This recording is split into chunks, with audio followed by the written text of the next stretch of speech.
Like me, author Michael Bond, the creator of Paddington Bear, among other characters, also celebrates his 90th birthday this year.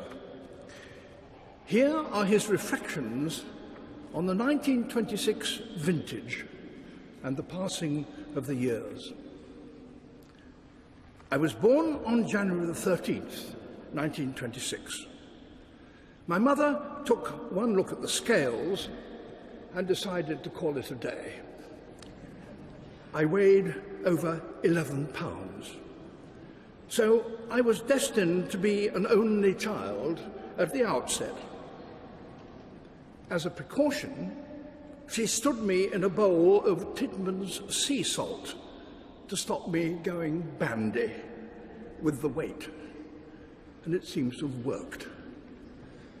Apart from an entry in the local paper, my arrival went unreported. The Times of London was more concerned with the fate of a bus conductor who was in court charged with allowing an excess of passengers to board an omnibus in East Ham.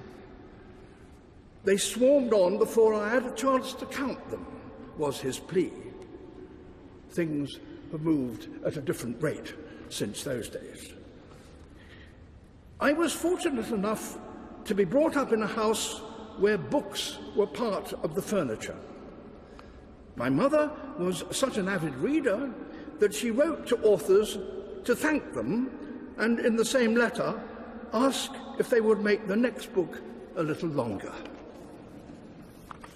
My father's motto was, "The most precious gift you can bestow on a child is your time." He was a very polite man and always wore a hat when he went outside in public in case he met anyone he knew, even when paddling in the sea. That aside, he tended to be accident-prone. For example, he rode a bicycle to work, and one day he managed to get both wheels caught inside a tram line. Instead of stopping there and then to unravel himself, he left it until he reached the depot, only to fall and break a collarbone. And I clearly remember the day when he suggested a race. I got to the bottom of the garden, and my father wasn't with me. He had set off at great speed, with his head down to reduce resistance, and ran straight into the garden shed. Flat on his back, he was muttering, "Stripe me pink." Addressing people older than yourselves by their Christian name, if you were a child, could be a tricky business in those days, which meant that most adults were either labelled an uncle or an auntie.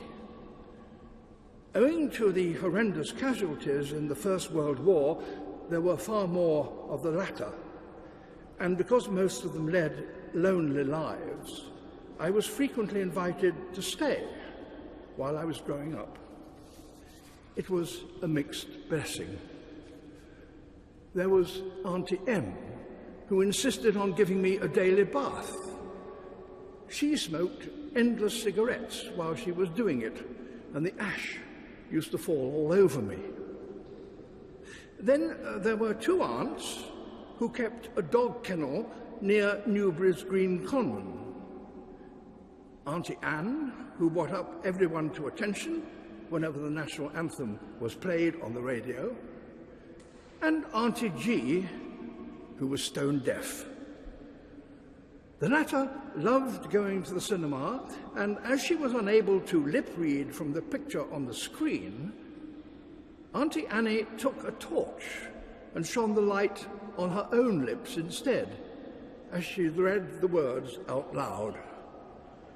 Lovely ladies both, but confusion was being piled on confusion. It wasn't until I reached the age of 90 that I began to realize the comfort of Louise Haskins' words, suggesting that when you have a problem, your best bet is to consult the man who stands at the gate of the year.